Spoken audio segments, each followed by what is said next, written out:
ToonGrin.com. Oh man, what a haul! Those little kids didn't even see us coming, eh, Cthulhu?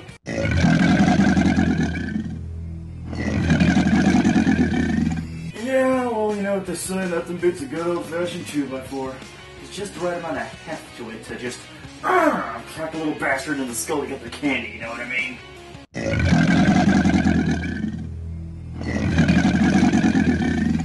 I don't know. Let's see what we got though, right?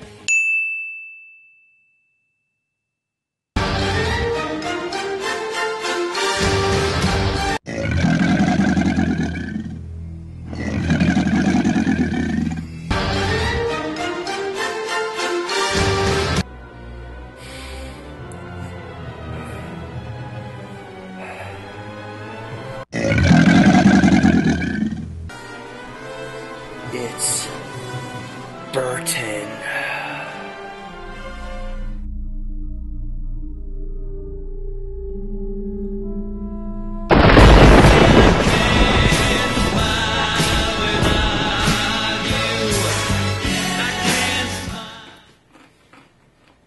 Man, what kind of butt whistler hands out a fucking Burton movie instead of candy?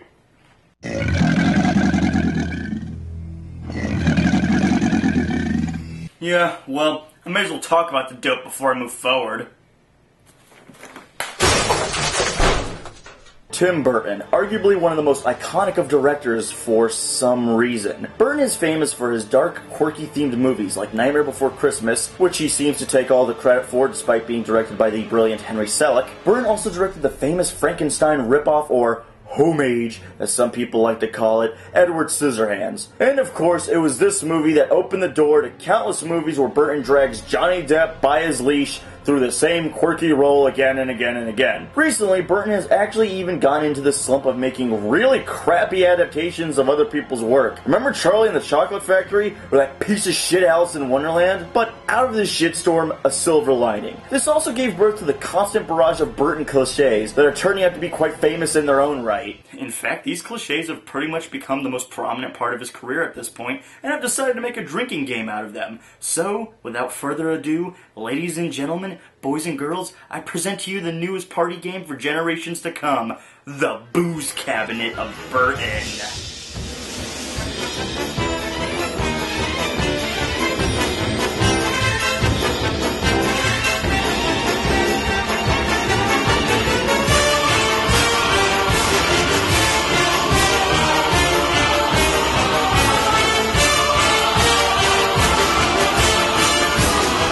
Now, when playing the Booze Cabinet of Burton, I highly recommend not doing this alone. I always have a friend nearby, and for that situation, I brought in my buddy Verb. Can you hear me, bro?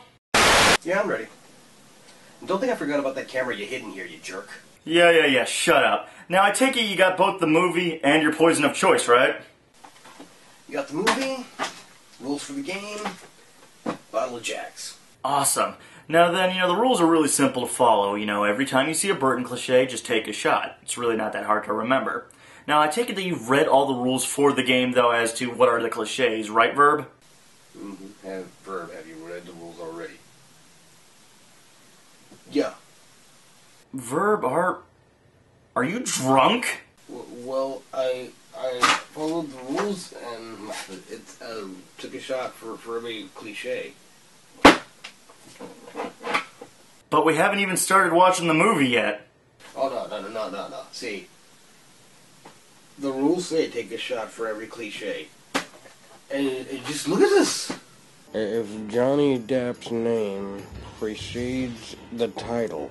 Shot time! If Johnny Depp is the main character. Take a shot, everyone! If Johnny Depp is on the movie's poster or DVD art in the foreground and he's dead center. Take a shot! If Helena Bonham Carter, also known as Femme Depp, stars in a Tim Burton movie. Shot time! If Helena Bonham Carter plays a character that is suited for Depp. Take a shot, everyone! If Danny Elfman does the soundtrack. Take a shot! If there is a high exaggeration of coloring. Shot time! I mean, that covers the DVD art alone, dude.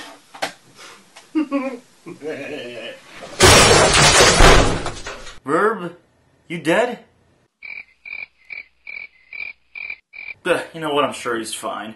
Let's dive headfirst into this Burton bullshit. Let's see what lurks in dark shadows. The movie begins, and right away I feel I should reward this movie with a new medal. The Exposition Dump Medal.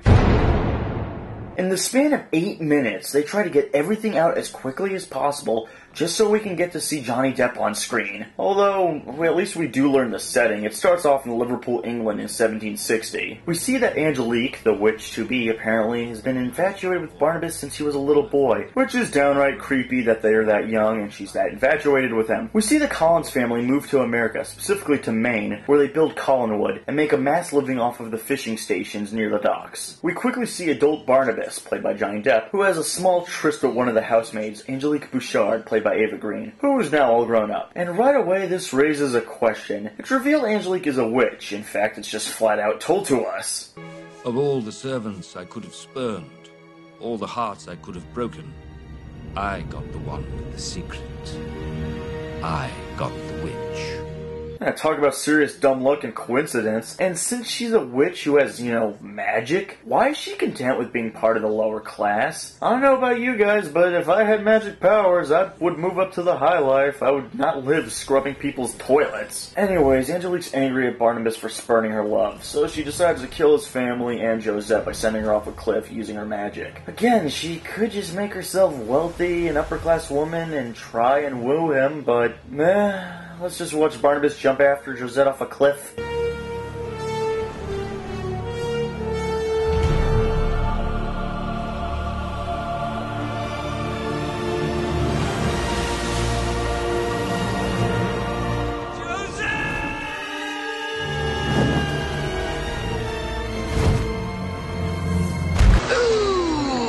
Nice form, but a little rough on the landing. He may have to settle for the bronze. And yeah, Barnabas is now a vampire. Apparently the witch has the power to completely change Barnabas into an immortal, blood-sucking creature of the night, but has no way to make him fall in love with her. I don't even see how that begins to make any sense, but there you go. So Barnabas does return home to Collinwood, and Angelique arrives with the town proclaiming Barnabas to be a monster. Now she doesn't say what he's done, and we as the audience have no idea what he's done, but she proclaims him a monster, and yeah, that happens. And without any hesitation, the town rounds up Barnabas and buries him alive in a coffin where he's forced to stay for the next 200 years. One would argue why they don't just stake the vampire now that they've captured him and he's weakened, but there you go. Cut to the present day. The year is 1972. We see a woman that looks like Barnabas' lover. Her name is Maggie Evans, played by Bella Heathcott, but she takes up the name Victoria Winters. Why, you may ask? Well, besides that they want to combine 2 characters from the TV show into one for the movie. In this, she's an escaped mental patient. Yeah, I'm skipping ahead quite a bit for this revelation, but it comes about an hour into the movie, and this is the closest aspect of her being a character, so I figured I'd just get it out right here. See, apparently at a young age, Maggie could see the ghost of a young woman. This scared the crap out of her parents because they thought she was going crazy, and they decided to lock her away in an asylum. We even get to see her go through electroshock therapy. Now, hold still, Maggie. This will only hurt for a minute. A reference to The Return of Oz. Tim Burns always put references to Wizard of Oz in all his movies. Take a shot, everyone. So after escaping the nut house, the ghost tells Maggie to go to Collinwood. And yeah, that's it. Ghost haunts little girl, so then she comes to Collinwood when she is older. And what does this build up to? Nothing.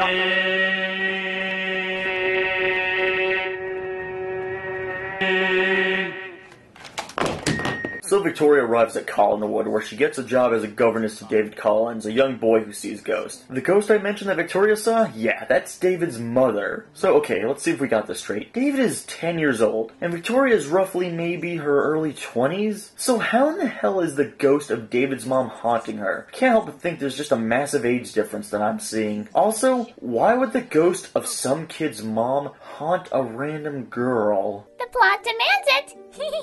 Well, thank you, Plot Convenience Fairy. I mean, at first I thought the ghost was Josette, till I realized Victoria is Josette reincarnated. I guess we can assume reincarnation is part of the curse too? Anyways, we get to the Collins estate and we meet the Collins family. The matriarch of the Collins family, Elizabeth Collins Stewart, played by Michelle Pfeiffer, Elizabeth's brother and deadbeat dad to David, Roger Collins, played by John Lee Miller, the rebellious teenage daughter Carolyn Stewart, played by Chloe Grace Moretz, and the youngest of the family, David Collins, played by Gulliver McGarth, aka Jake Lloyd II Coming, and the family's live-in psychiatrist and all-around greatest Hunter S. Thompson impersonator, Dr. Julia Hoffman, played by Helena Bonham Carter. And each and every one of these characters is as bland as dry toast. Back to the cinematic train wreck, we see in the middle of the woods a bunch of construction workers hard at work, and they come across a coffin holding, who else, Barnabas Collins. It's a shame too, all these guys only had 2 days left till retirement. But hey, let's watch the insanity.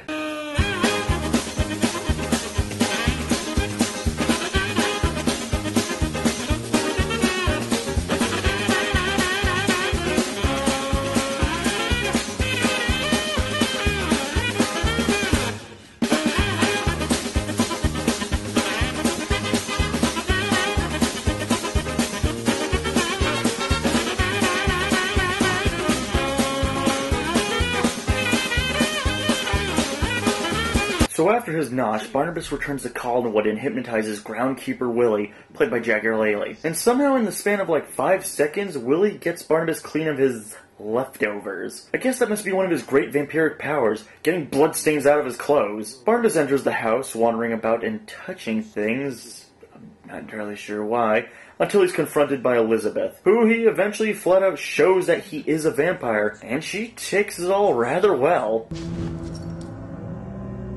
Know this. I mean to stay. I mean to be a part of this family again. On one condition. Yes. Promise me that this, all of this, will remain our secret. So be it. Partners.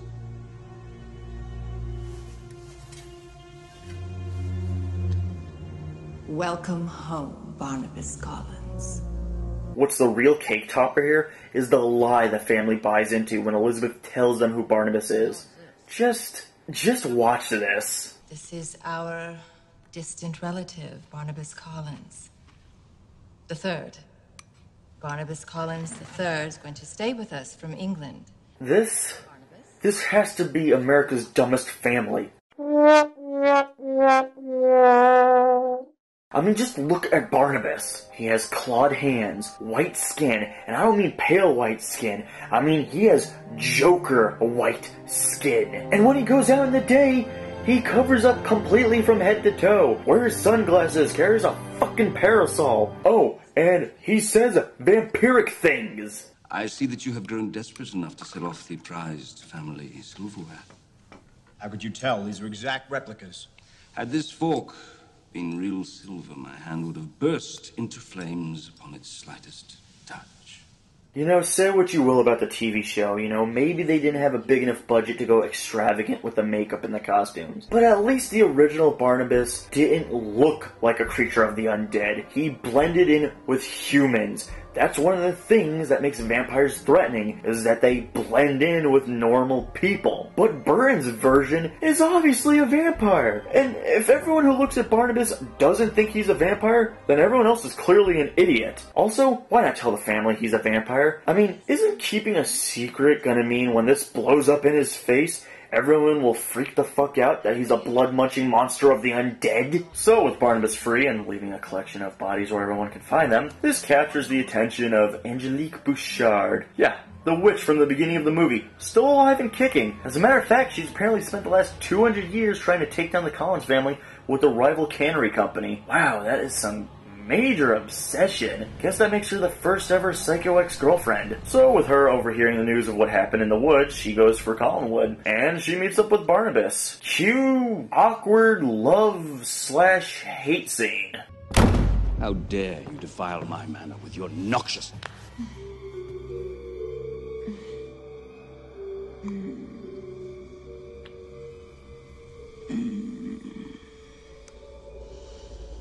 it's really you. How dare you place your wicked lips upon me? So let's see if I got this straight. This guy has 2 girls after him. How the fuck do you always have like 2 good-looking girls who want you? You're the most hideous fucking chud I've ever met, and you always have a pair of girls fighting over you. Anyways, Angie leaves, and Barnabas tells Elizabeth that Angie is a witch, and again, Elizabeth takes it really well. Angel Bay.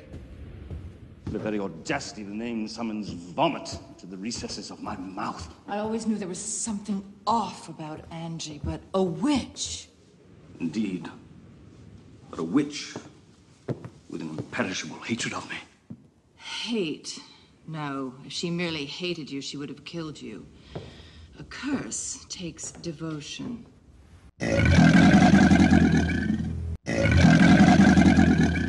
Yeah, so since vampires and witches are such a regular occurrence in Burton Land, we move forward with Barnabas renovating the family house and business through a montage complete with 70s music. There is only one wish on my mind. When this day is through, I hope that I will find that tomorrow will be just the same for you and me. All I need will be mine if you are here. I'm on top of the world. What sorcery is this? Reveal yourself, tiny songstress. Oh, I get it. This must be the wickedly funny part mentioned on the DVD. You know, I think Galvatron said it best. This is bad comedy. So with hilarity failing to ensue yet again, Barnabas goes to the bay to find a sea captain to sail the ship. Oh, wow. Hi, Christopher Lee. Boy, it's sure nice to see you shoehorn into yet another Tim Burton movie. Real glad. Take a shot. So after that insulting cameo from Saruman of Many Colors, more hilarity ensues as Dr. Hoffman attempts to use therapy on Barnabas. She even manages to hypnotize Barnabas, and he tells her everything. Dr. Hoffman actually takes this a bit more like a real person. A vampire! Keep your voice down. What on earth are you talking about? Oh, spare me. I had him under hypnosis for hours. Barnabas? You know, Elizabeth, there's a point where all delusions fail, but his didn't budge. He told me everything, including the fact that you've known his secret since the minute he arrived. When the hell didn't you say anything? I was protecting the children. Oh, by letting a vampire use one of the guest bedrooms? I'm just glad someone's taking this like a normal person. Wrong, wrong, wrong, wrong. Wrong, wrong, wrong, wrong. You're wrong. You're wrong. You're wrong. Yeah, that doesn't last very long. As a matter of fact, she warms up to the whole vampire in the house thing pretty damn quickly. Hell, she even begins to attempt to treat Barnabas by transplanting his vampire blood with human blood. The idea that they're trying to do is that if they give him human blood, it may just turn him back into being a human. But really, this just brings up an issue with me. If they have vast amounts of human blood accessible to him at any given moment, or at least, you know, they have a decent amount for transplanting, obviously, then why doesn't he just drink that blood instead of going out to eat people? Because he goes out and eats a group of hippies that he was asking for dating advice earlier. Which, by the way, hell of a big missed opportunity to have a joke there. Barnabas could have been tripping on their blood. It could have been hilarious, especially given the fact that the hippies were lighting up before he ate them. So, yeah. Epic fail. Now that Barnabas has restored the family business, Angelique finds that maybe it's time to sit down and talk about some terms. So she invites Barnabas down to her office. And the end result of this meeting? The greatest vampire on witch sex scene ever put to film. All my dreams. You're my sun, my moon, my guiding star. My kind of wonderful. That's what you are. I know there's only one like you. So after the greatest night of sex involving a witch and a vampire, Barnabas comes out to the family and says that they should hold a party, or a ball, since he is kind of old-fashioned. Balls are demonstrations of power. Balls are how the ruling class remain the ruling class. Exactly what I've been saying. This family could use some balls. Indeed.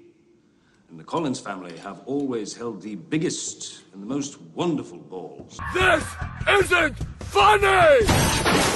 So the Collins have their party. Hell, they even spring for Alice Cooper, who looks old and raggedy.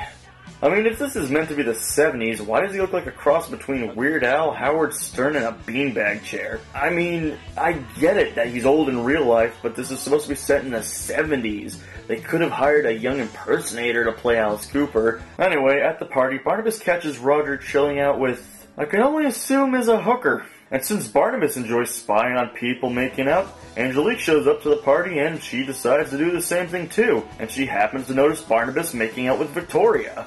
Wow, this movie couldn't possibly get any more awkward. I can explain. My God, you're not using your blood to make me human.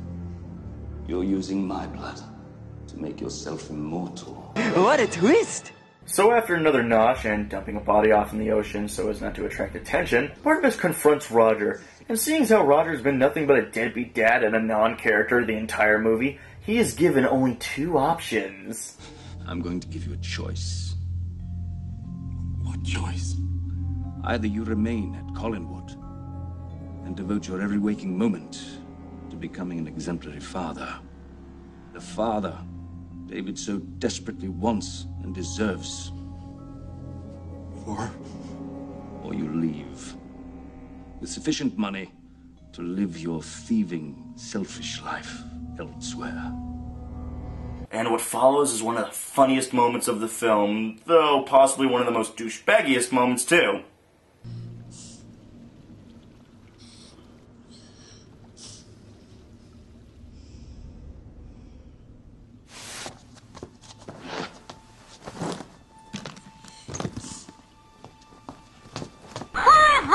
Now, I know some people would argue that laughing at this kid's in pretty bad taste, but I'm sure he grew up to be just fine. Daddy didn't love me! By the way, remember when I said how dumb this family must be? Yeah, well, apparently the apple doesn't fall too far from the tree because Barnabas is clearly an idiot. I mean, he runs right into direct sunlight to save David, sure, but he stands in the sunlight and then he lights on fire, and he still doesn't seem to notice that his flesh is burning.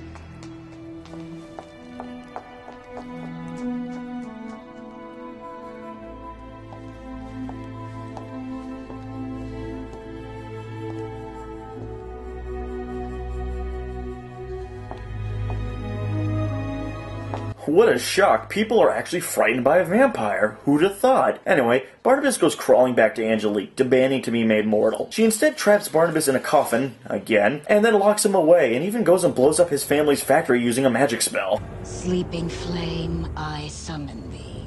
To your form return. Make the night as bright as day, and burn, baby, burn.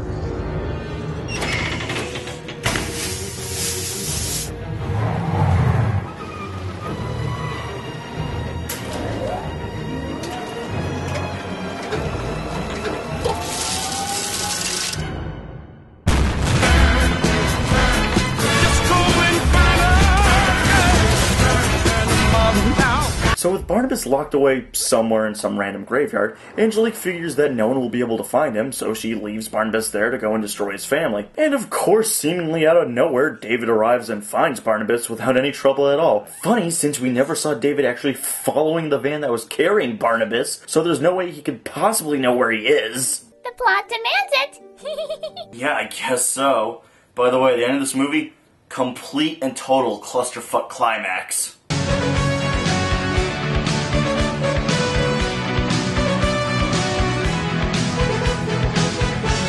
So Angelique sends the town against the Collins family by using a recording she took of when she and Barnabas were talking. You don't have time for proof that the Collins family is harboring a murderer? Yes, I killed Dr. Hoffman and the workmen and those very nice, unshaven young people. and of course with no form of trial or any other evidence other than a small videotape that probably could have been easily faked. The mob just rolls with it. They head right to Collinwood. They stand outside the house, do absolutely nothing as Barnabas confronts Angelique. He bites her on the neck, and then she starts cracking like glass because Tim Burton wills it, so everything gets thrown at this witch. Barnabas throws her through a ceiling, Elizabeth shotguns her, Carolyn turns into a werewolf and attacks her. Leave us alone. Carolyn! Carolyn, my God. I'm a werewolf, okay? Let's not make a big deal of it. Woof. I got nothing. Okay. And then because the plot demands it, we tie together that Angelique killed David's mother. And then David's mother shows up as a ghost and throws Angelique into a chandelier. And then the movie tries to get deep, but just fails miserably. I love you, Barnabas. You cannot love Angelique. That is your curse.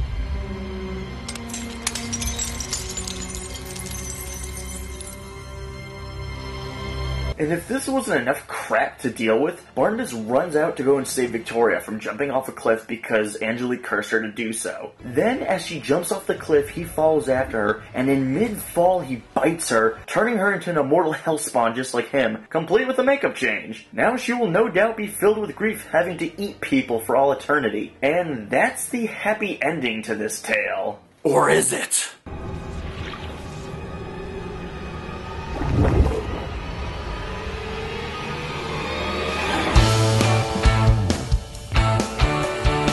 And that was Dark Shadows, and it is shit. This movie earns every bit of this shit medal, and I know, Nero always deals out the shit medal, but this really is a piece of shit. It's shoddily put together. It's unbelievably heinous in its effects. It's imbecilically written, and it's just trash.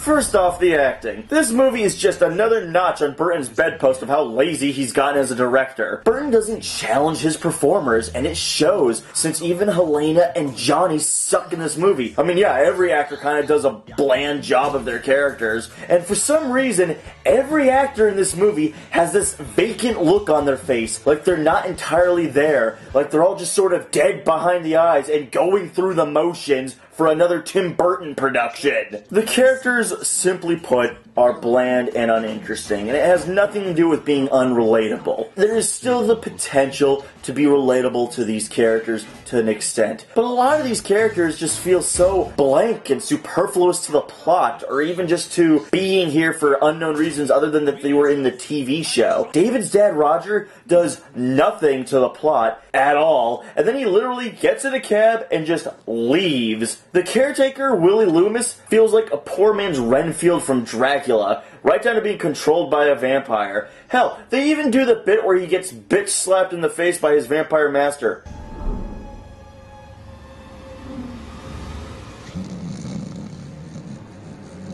Awaken. Last time I checked, that was in Dracula Dead and Loving It. Look into my eyes. Your eyelids are getting heavy. You feel that... Renfield, you fell asleep too soon. I have more to tell you. Wake up.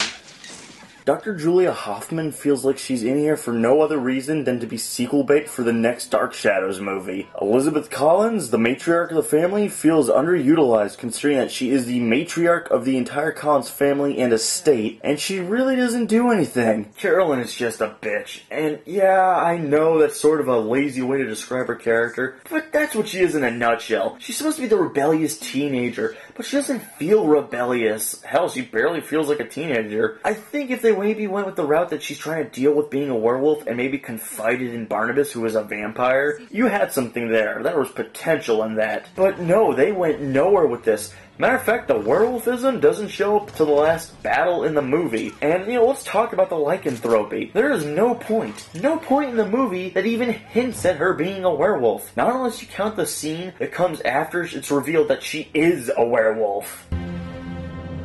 What have you done to my daughter? Well, Liz, your perfect Collins pedigree lacked a bit of substance. So, I sent the werewolf who bit Carolyn in her crib. And as far as I can tell, from the research that I did, she was not a werewolf in the original show. So that means they turned her into a werewolf specifically for this movie. Probably because werewolves and vampires are really popular right now, and they figure it would get more people's asses in the seats. And Victoria Winters, aka Josette, is stupid. This isn't a love interest. She's a replacement for a dead chick. That's fucking sick. That's Twilight levels of fucking sick. You can't just proclaim they were lovers because she's reincarnated now. Also, how the fuck does that work? Does everyone reincarnate when they die? Is it just former lovers who reincarnate? Was it part of the curse from the witch that she be reincarnated and die repeatedly? What is the logic to this? And here, she reincarnates because we need to get somehow Barnabas together with Josette. But there is no chemistry. There is no romance to it at all. You know what Victoria is? She's the equivalency to being a goldfish. I mean, think about it. Josette dies. Oh, fuck. Well, we need to replace her before Barnabas gets home. Fuck it. Grab another one. It looks just like her. It's reincarnation. It's the same character. You don't need to develop romance. Fuck it. It's cool. You can't tell the difference. One of the biggest issues that challenges this movie is story and tone. The story and tone are just all over the place. Trying to be a horror movie, trying to be a comedy, to all of a sudden an action film, and I swear to God I get the feeling that this is also part porno.